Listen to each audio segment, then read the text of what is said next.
Encore sous le choc, Aïcha Doucouré peine à réaliser ce qu'elle a vécu. Quelques heures auparavant, des militaires, certains encagoulés, d'autres en civil, ont pénétré dans sa maison. C'est des gendarmes qui sont rentrés. Mais pour un premier temps, il y a un monsieur qui est rentré en civil. Quand il est venu, j'étais au niveau de la porte. J'essayais de fermer la porte parce qu'il faisait tard. Il m'avait dit de fermer la porte. Je suis sortie, j'étais en train de fermer. Il est venu, il m'a bousculé, il est rentré. Des méthodes jugées violentes par Aïcha Doucouré. Les militaires cherchaient son beau-frère Oumar Silla, alias Fonike Mengue, et son collègue Biloba, activiste du Front National pour la défense de la Constitution. Ils lui ont traîné là par terre, lui faire sortir jusqu'au dehors, ils lui ont posé au niveau des escaliers là-bas.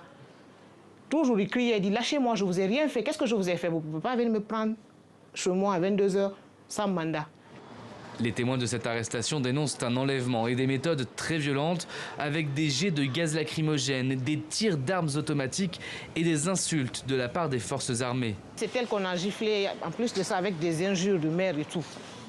L'avocat des deux hommes réclame une relaxe définitive. Tout est mis dans l'eau, toutes les règles sont fourvoyées. Son arrestation n'obéit à aucune prescription et généralement, les infractions sont phagocytées et elles ne collent même pas à la réalité.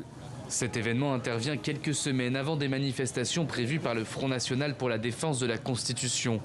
Le collectif voit dans ces arrestations une tentative d'intimidation. Le FND s'est habitué à ce genre. Je pense la première fois, la première manifestation du FNDC, ça trouvait que 8 de nos camarades étaient arrêtés. Ça n'a pas empêché. Ça ne peut que galvaniser la situation. Le FNDC appelle à une mobilisation massive les 30 et 31 juillet et le 1er août pour dénoncer notamment le coût de la vie et la fermeture de certains médias. Il réclame également le retour à l'ordre constitutionnel. Le gouvernement guinéen n'a pas donné suite.